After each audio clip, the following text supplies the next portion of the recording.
আমার নবী যেদিন হিজরত করে মক্কা থেকে মদিনায় পৌঁছে যাবেন, আমি ঘটনা বলবো না, শুধু কোরআনের মুজিজা বলবো। রাসূল পাক যেই দিন চলে যাবেন মক্কা থেকে মদিনায়, আবু বকর রাত্রবেলা হযরতে জিবরিল আমিন আসলেন, আমার নবীকে ঘুম থেকে উঠালেন আর বলছেন, ইয়া রাসূলুল্লাহ সালাম গ্রহণ করুন, আপনি ইয়াসরিবে হিজরত করেন, আপনি খেজুর বাগানের দিকে হিজরত করেন, অর্থাৎ আপনি মদিনার দিকে হিজরত করেন। আমার নবীজি উঠে গেলেন, হিজরতের জন্য তৈরি হয়ে গেলেন, ঘর থেকে বের হয়ে যাবেন। হঠাৎ করে কানে আওয়াজ আসলো, তিনি শুনতে পাইলেন ঘর থেকে তো বের হয়ে যাবেন ঠিকই, কিন্তু ঘরের চতুর্দিকে কাফেরেরা বেষ্টন করে রেখে দিয়েছে, নেজা নিয়া, বল্লম নিয়া, তীর নিয়া। ঘর থেকে বের হলে আমার নবীজিকে আঘাত করে মেরে ফেলবে। আল্লাহর কাছে ডাক দিয়া বলছেন, আল্লাহ তাআলা আপনি আমাকে বলেছেন হিজরত করে বের হয়ে যাওয়ার জন্য, অথচ আমার ঘরের চতুর্দিক কাফের বেষ্টন করে রেখে দিয়েছে, ঘর থেকে বের হলে আঘাত করবে, আমাকে মেরে ফেলবে। আল্লাহ তাআলা আমি কেমনে যাই? আল্লাহ বললেন, বন্ধুরে শুনে রাখো, আমি আল্লাহ বলছি, ইল্লাল্লাযিনা আমানু, এর আগে বলছেন ইন্নাল ইনসানা লাফি খুসর, এর আগে বলছেন ওয়াল আসর। আল্লাহ বলছেন সময়ের কসম, কালের কসম, যুগের কসম, সকল মানুষ ক্ষতিগ্রস্ত। কি বলতে চাই বুঝো? শুধুমাত্র তারা ব্যতীত, ইল্লাল্লাযিনা আমানু, যারা ঈমান আনবে, ওয়া আমিলুস সলিহাত, নেক কাজ করবে। 3 নম্বর ওয়া তাওয়াসাউ বিল হক, যারা সকল সময়ে হকের উপরে অটল থাকবে। ওয়া তাওয়াসাউ বিস সাবর, জালেমের জুলুমের সময় ধৈর্য ধারণ করবে। এই 4 গুণ যাদের ভিতরে থাকবে, আমি আল্লাহ তাদের সাথে সব সময় ছায়ার মতো থেকে যাই। বন্ধুরে তোমার দায়িত্ব হলো ঘর থেকে বের হওয়া, আমার দায়িত্ব হলো তোমাকে হেফাজত করা। আল্লাহর কথায় রাসূল পাক আশ্বস্ত হয়ে বের হতে চাইলেন, হঠাৎ করে আল্লাহকে বলছেন আল্লাহ তাআলা, ওয়ালাকিন লিয়াতমাইন্না কলবি, কিন্তু অন্তরে শান্তি পাচ্ছি না, না জানি বের হলে আবার মারে কিনা, পিটায় কিনা। আল্লাহ বলেন, কি করতে পারি? আয় আল্লাহ আমাকে কোনো উপকরণ দেন, উপায় দেন, যার মাধ্যমে আমি প্রতিরোধ গড়ে তুলতে পারি। আল্লাহ বললেন, বন্ধুরে তাহলে একটা কাজ করেন, হাতের মধ্যে বালি নেন, হাতের মধ্যে কঙ্কর নেন, হাতের মধ্যে পাথর নেন, কিছু নিয়া কোরআন থেকে তেলাওয়াত করেন, কোরআন থেকে তেলাওয়াত করে ফু দিয়া ওই পাথর, কঙ্কর অথবা বালিগুলা কাফেরদের উপরে নিক্ষেপ করে দেন, আমি আপনাকে বাঁচাইয়া দেব। রাসূল পাক বলছেন, আল্লাহ তাআলা আপনি কি বললেন? আমি কাফেরদের উপরে নিক্ষেপ করব। কাফের তো ঘরের চতুর্দিকে, মারলে তো একদিকে যাবে, পিছন দিকের কাফের, ডাইনে বামের কাফের তো আমাকে ঘিরে ফেলবে, মেরে ফেলবে। আল্লাহ বললেন, বন্ধুরে তোমার কাজ হচ্ছে হাতের মধ্যে কঙ্কর নিয়ে কোরআন থেকে তিলাওয়াত করে আমার উপরে ভরসা করে নিক্ষেপ করা, আর সকল কাফেরদের চুকে চুকে পৌঁছে দেওয়ার দায়িত্ব স্বয়ং আমি আল্লাহ।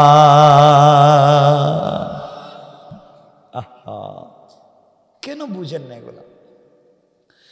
আমার বন্ধুগণ, এক পর্যায়ে আমার নবী তিলাওয়াত করলেন, খঙ্করে ফুঁক দিলেন, দরজা খুললেন, সামনের দিকে মারলেন, শুধু সামনের দিকে নিক্ষেপ করলেন, ডাইনে কাফের, বামে কাফের, পিছনে কাফের, শুধু সামনে নিক্ষেপ করলেন। হঠাৎ করে তাকায়া দেখেন মারলেন সামন দিকে, পাথর পিছনে, ডাইনে বামে সবাই চলে গেছে। সকল কাফেররা চোখ রগড়াতে লাগলো, চোখ মুছতে লাগলো। আমার নবীজি পৌঁছে গেলেন মদিনায়, কেউ দেখলো না, কেউ পাইল না। এখানেই মূল বিষয়টা বুঝাবো, ঘটনা বলবো না। একদিন আল্লাহ সুযোগ বুঝে আমার নবীকে বলছেন, বন্ধু এবার বলো, তোমাকে হাবিবুল্লাহ বানিয়েছি, তোমাকে যে কিতাব দিয়েছি তার নাম শুধু কালামুল্লাহ নয়, তার নাম কিতাবুল্লাহ নয়, তার নাম কালামুল্লাহ। পৃথিবীতে যত কিতাব দিয়েছি সবগুলোর নাম কিতাবুল্লাহ। সাহিফায়ে আদম কিতাবুল্লাহ, সাহিফায়ে ইদ্রিসের নাম কিতাবুল্লাহ, জাবুরের নাম কিতাবুল্লাহ। ওগুলা কিতাব আমি পড়ি নাই, লেখা পাঠাইয়া দিছি। আর তোমার কাছে যে কোরআন আমি আল্লাহ দিয়েছি সেটা শুধু কিতাব না, ওটা কালামুল্লাহ। আমি আল্লাহ 30 পারা নিজে তেলাওয়াত করেছি। বন্ধু জানতে চাই, বলো না তুমি কেমনে মদিনায় পৌঁছে গেলা? পাথর তো হাতে নিয়ে শুধু সামনের দিকে মারলা, ডাইনে বামে পিছনের কাফেরদের চুকে কেমনে পাথর পৌঁছে গেল? কেউ দেখলো না, তুমি পৌঁছে গেলা কেমনে বলো? নবীজি মুস্কি হেসে দিয়ে বলছেন, আল্লাহ তাআলা আমি কেমনে জানি, আপনি জানেন। আমি কেমনে গেলাম, কেউ কেমনে ধরতে পারলো না, আপনি জানেন। এবার আমার আল্লাহ জবাব দিচ্ছেন কোরআনে, ওয়ামা রামাইতা ইদ রামাইতা ওয়ালাকিন্নাল্লাহা রামা। আমার আল্লাহ বললেন, বন্ধুরে তুমি যখন আমার উপরে ভরসা করে আমার কোরআনকে বিশ্বাস করে তেলাওয়াত করে হাতের মধ্যে কঙ্কর নিয়ে সামনের দিকে নিক্ষেপ করেছ, নিক্ষেপ করার সাথে সাথে ওটা তোমার হাত থাকে নাই, ওটা আমি আল্লাহর কুদরতের হাত হয়ে গিয়েছে। ওয়ালাকিন্নাল্লাহ রামা, আর আমি আল্লাহ আমার হাত দিয়া সকল কাফেরদের চুকে চুকে পৌঁছে দিয়েছি। আল্লাহু আকবার। জীবন্ত মুজিজার নাম আল কোরআন। এই জন্য আল্লাহ বলেছেন আল্লাহর গোলামের 3 নম্বর গুণ, তারা রুকুতে যাবে, সেজদায় যাবে, কোরআন তেলাওয়াত করবে। আল্লাহর গোলামের 1 নম্বর গুণ, অহংকার করা যাবে না। 2 নম্বর, গালি দেওয়া যাবে না। 3 নম্বর, রুকু সেজদা আল্লাহর পায়ে।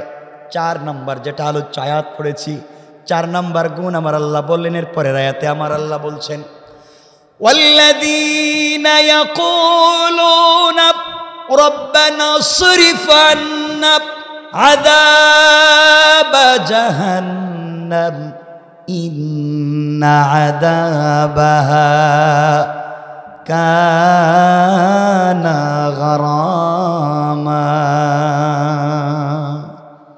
আমার আল্লাহ বলেছেন, মুসলমানেরা সাকারাত শুরু হয়ে যাওয়ার আগে, গারগারাত শুরু হয়ে যাওয়ার আগে, কবরে চলে যাওয়ার আগে, মালাকুল মউত আজরাইল পৌঁছে যাওয়ার আগে, কবরে চলে যাওয়ার আগে কেউ যদি তার গোটা জিন্দেগির গুনার জন্যে অপরাধ স্বীকার করে আল্লাহর দরবারে তওবা করে, আল্লাহ ঘোষণা করেছেন, গোলাম রে তওবা করতে দেরি হবে গোলাম, আমি আল্লাহ তোমাকে ক্ষমা করে দিতে আমি আল্লাহর 1 মুহূর্ত দেরি হবে না। পড়েন সুবহানাল্লাহ। কথাগুলো বুঝবেন। তাহলে 1 নম্বর, অহংকার করা যাবে না। 2 নম্বর, গালি দেওয়া যাবে না। 3 নম্বর, রুকু সেজদা আল্লাহর পায়ে। 4 নম্বর, তওবা করব পিসাবের কাছে না আল্লাহর কাছে? আল্লাহর কাছে। এই 4টা গুণ যদি না মানেন, পরের আয়াতে আল্লাহ বলছেন, এর পরের আয়াতে আল্লাহ বলছেন এই 4 গুণ যদি না মানেন তাহলে কি হবে? এর পরের আয়াতে বলছেন, ইন্নাহা সাআত মুস্তাকাররামা। আমার আল্লাহ বললেন, গোলাম রে 4 গুণ যদি না মানো, আমি আল্লাহ তোমার জন্য নির্ধারিত একটা জায়গা রেখেছি, মুস্তাকাররা ওয়া মুকামা। ইকামত করতে হবে, মুসাফির না মুকিম থাকবা, অর্থাৎ জাহান্নামে চিরস্থায়ী থাকবা, বের হতে পারবা না। বের যদি হতে হয় 4 গুণ লাগবে। কয় গুণ?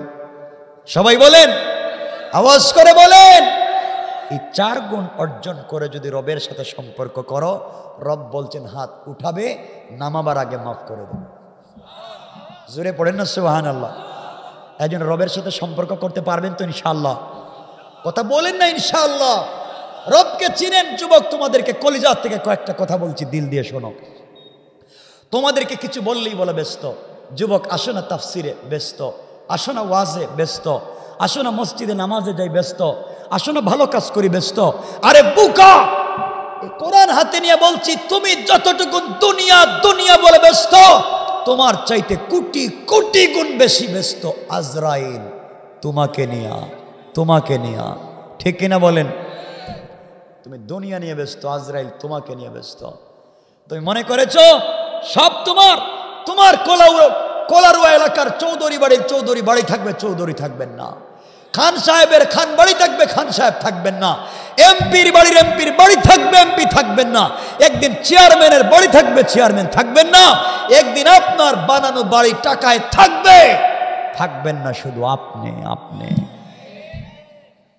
কবরে যাওয়ার আগে রবকে চিনে যাও। কবরে যাওয়ার আগে একটাবার রবকে চিনো। যুবক, তোমরা রবকে চিনো না, রব থেকে দূরে পৌঁছে গিয়েছ। দিল থেকে তোমাদেরকে কয়েকটা কথা বলতে চাই। যুবক, তুমি সবকিছু করো, কলারুয়া অথবা সাতক্ষীরা, খুলনায় নাকি তোমার বিজনেস আছে, তুমি নাকি বিজনেস ম্যাগনেট, বিশাল বড় বিজনেস। সারা দিন ব্যবসা করতে গিয়া জোহরের নামাজ নাই, আসরের নামাজ নাই, মাগরিবের নামাজ নাই, ইশার নামাজ নাই, একটা বার রবকে চিনলা না, একটা বার রবের ডাকে সাড়া দিলে না।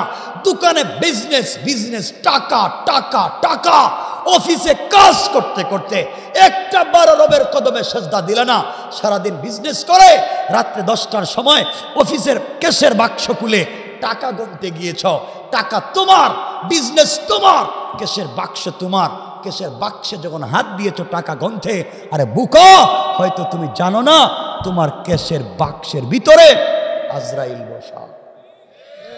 আজরাইল আল্লাহকে বলছে, আল্লাহ আমসিক ও আত্রুক, ও বলছে বিজনেস তার, ও বলছে টাকা তার, ও বলে দোকান তার, তুমি বলো রে ছেড়ে দিব না ধর্ম। আল্লাহ কয় আমারে যখন চিনল না, ওর কান বরাবর একটা গরম করে থাপ্পড় দে। আল্লাহ থাপ্পড় দিলে হবে কি? ও থাপ্পড় দিলে মাথা গরম হবে। আল্লাহ মাথা গরম হলে হবে কি? Brain stroke. ব্রেইন স্ট্রোক হয়নি, কিছু কয় না এরা, হয় টাকা গনতে গিয়েছিল, গোনা হয়নি, স্ট্রোক করে দিয়েছে। যুবক তোমাকে বলছে, শোনো, তোমার নাকি স্টুডেন্ট বিষয় কানাডা চলে যাচ্ছ, তুমি নাকি স্পাউস বিষয় স্ত্রী নিয়ে লন্ডনে চলে যাচ্ছ, তুমি নাকি আমেরিকা চলে যাচ্ছ, তোমার পাসপোর্টে ভিসা লেগেছে, সবার কাছ থেকে বিদায় নিচ্ছ, আনন্দ করছো, আমি একটা ওয়েস্টার্ন কান্ট্রিতে চলে যাচ্ছি, সো লাইফকে উপভোগ করব, এনজয় করব, আমি একটা হ্যাপি লাইফকে স্পেন্ড করব, এই জন্য তুমি ইউরোপ আমেরিকা চলে যাচ্ছ, সবার কাছ থেকে বিদায় নিচ্ছ। আগামীকালকে যশোর থেকে 11টার সময় তোমার ফ্লাইট, সবার কাছ থেকে বিদায় নিচ্ছ, দূরের বন্ধু বান্ধবকে টেলিফোন দিয়ে বিদায় নিলা, সবাইকে স্মরণ রাখলা, যাকে তুমি ভুইলা গেলা তার নাম তোমার রব, একটা 12 রবকে মনে করলো না, সবার কাছ থেকে বিদায় নিয়া রাত্রবেলা বাসায় ঘুমাতে গিয়েছ। ও যুবক, তোদের পায়ে ধরে বলতে, শোনো, হয়তো তোমার বাড়ির বালিশের দাম 50,000 টাকা, বেডের দাম 1 লক্ষ টাকা, ঘর এয়ার কুলার, এয়ার কন্ডিশন, টাইস আর সিরামিক, তোমার ঘর, এই ঘরে ঘুমাইছ, বালিশের নিচে পাসপোর্টটা রাখছ, আগামী কালকে তোমার ফ্লাইট, লাগেজ ব্যাগেজ ঠিক করেছ, বুকা তুমি জানোই না হতে পারে তোমার বালিশের নিচে আজরাইল বসা। আজরাইল আল্লাহ রে বলছে, আল্লাহ, ও বলছে বাড়ি নাকি তার, ও বলছে পাসপোর্টের বিষয় নাকি তার, সব কিছুর মেয়াদ আছে, একটা বার চিন্তা করলো না তার কোনো মেয়াদ নাই। রব তুমি বলো, ও তো ঘুমায় আছে, আগামীকালকে ইউরোপ আমেরিকা চলে যাইব, ওরে যাইতে দিব না ফালায় দিব। আল্লাহ কয়ের বুক বরাবর একটা থাপ্পড় দে। আল্লাহ বুকে থাপ্পড় দিলে কি হবে? বডি কামবে। বডি কামলে কি হবে? Heart attack. ঠিক বলি নাই? শেষ, মইরা পড়ে রয়েছে নাই। এই জন্য এই পথে যাইও না। কষ্ট হচ্ছে আপনাদের, আমিও লম্বা করবো না, 12টার কাছাকাছি হয়ে যাচ্ছে। যে কথা বলতে চাই যুবক, আমি দিল থেকে বলছি, হয়তো আমি একদিন থাকবো না, অথবা আমি জিন্দগিতে এলাকায় কোনোদিন আসবো না, আমার কথাগুলো দিল দিয়ে শোনো। যুবক তোমাদেরকে বলছি, যুবক আমিও তোমাদের মতো যুবক। দুনিয়া আল্লাহ আমাকে বহুত দুনিয়া গড়াইছে, উন্নত লাইফ দেখাইছে, উন্নত কান্ট্রি দেখাইছে। দুনিয়ার কসম রব্বে পাকের জাতের কোথাও শান্তি খুঁজে পাই নাই। শান্তি একটা জায়গায়, সেটা হচ্ছে রবের কদমে সেজদায়। তোমাদেরকে যে কথা বলতে চাই, যুবক ভাই, তোমরা নাকি প্রেম করো, প্রেম, ঠিক? খুব ভদ্র এরা। আমি কি বলতে চাই বুঝো, তোমরা প্রেম করো। শোনো, আমিও প্রেমিক, তোমরাও প্রেমিক। তোমাদেরকে একটা মেসেজ দিতে চাই, প্রেম কার সাথে করবা? যুবক, তুমি যার সাথে প্রেম করো, তোমার গার্লফ্রেন্ড হয়তো তার চামড়া স্টাইলিস্ট, তার চেহারা বিউটিফুল, তার বয়স এক্সট্রা অর্ডিনারি করা, তার টেলিফোনে কথা শুনলে তুমি খাবার ফালাইয়া কুত্তার মতো রাস্তায় দৌড়াও, সব ফালায় দৌড়াও। আর বুকা, তোমাকে যে কথা বলতে চাই, তুমি যেই মেয়ের সাথে প্রেম করে 30 বছর বিদেশে থেকে সব টাকা ওই মেয়ের ফ্যামিলির পিছনে খরচ করেছ, সারা জিন্দেগি বিজনেস করে সব টাকা ওই মেয়ের পরিবারের পিছনে খরচ করেছ, এই মেয়ের সাথে সম্পর্ক করতে গিয়ে মা বাবার মুখে চুনকালি দিয়েছ, এই মেয়ের সাথে সম্পর্ক করতে গিয়ে পড়ালেখা বাদ দিয়েছ, এই মেয়ের সাথে সম্পর্ক করতে গিয়ে খারাপ ছেলেদের সাথে মেলামেশা শুরু করেছ। আর বুকা, তুই জানিস না যে এই মেয়ের সাথে প্রেম করে সারা রাত জেগে জেগে টেলিফোনে কথা বললে, আজকে রাত্রে যদি ওই মেয়েটা মইরা যায়, কসম রব্বে পাকের জাতের 72 ঘন্টার ভিতরে তার সুন্দর চামড়ার থেকে বের হবে পোকা। পোকা পোকা, সব ভুয়া দুনিয়া। যুবক, তোদের পায়ে ধরে বলছি, যার সাথে প্রেম করে পড়ালেখা বাদ, যার সাথে প্রেম করে সব ইজ্জত বাদ। তুমি জানো না, যার প্রেমে পাগল হয়ে নামাজ রোজা করো না, পাগলের মতো রাস্তায় রাস্তায় ঘুরো, চুল লাগছো লম্বা, প্যান্ট দিছো টাকনুর নিচে, শয়তানের মতো রাস্তায় ঘোরাঘুরি করো। যুবক, তুই জানিস না, ওই মেয়ে যদি আগামীকালকে সকালবেলা ঘুম থেকে উঠে তোমার চাইতে স্মার্ট, তোমার চাইতে টাকাওয়ালা আরেকটা যুবককে পেয়ে যায়, তোমাকে বুইলা যাইতে হয়তো 1 মিনিটও লাগবে না। কেন এগুলার পিছনে দৌড়তেছ? আমি আমার বোনদেরকে বলছি, বোন তুমি একটা ছেলের স্মার্টনেস দেখে, তার কোয়ালিটি আর টাকা পয়সা দেখে তারও প্রেমে পড়ে যাও না। তুমি জানো না এও হয়তো তার কলিগ কোনো মেয়ের সঙ্গে অফিসের কথা বলে কোথাও বসে, সেও পার্কে বসে বাদাম খাইতে পারে, কফি খাইতে পারে। শয়তান। সুতরাং প্রেম করো রবের সাথে, রবকে চিনো। রাত যদি জাগতে হয় রবের জন্য জাগো, প্রেম যদি করতে হয় রবের জন্য করো, চোখের পানি যদি ফেলতে হয় লুনা পানি রবের জন্য ফেলাও। প্রেম তো করেছেন আমার রব, আমার রসুলের সঙ্গে ডাক দিয়েছেন হাবিবুল্লাহ বলে। আমার রব তো আমার রসুলকে মাঝে মাঝে ডাক দিতেন আর বলতেন, ইয়া আইয়ুহাল মুদ্দাসসির ইয়া আইয়ুহাল মুজাম্মিল কুম ফাআনজির ওয়া রাব্বাকা ফাকাব্বির ওয়া সিয়াবাকা ফাতাহির। আমার রব মাঝে মাঝে আমার রসুলকে ডাক দিতেন, ও কম্বলওয়ালা কম্বল খোলো, ও চাদরওয়ালা চাদরের নিচ থেকে বের হও। ও বন্ধু হাবিবুল্লাহ, তুমি খাদিজার সঙ্গে কম্বলের নিচে, আল্লাহু আরশ ইস্তাওয়া, আমি আরশে আজিমে একা একা।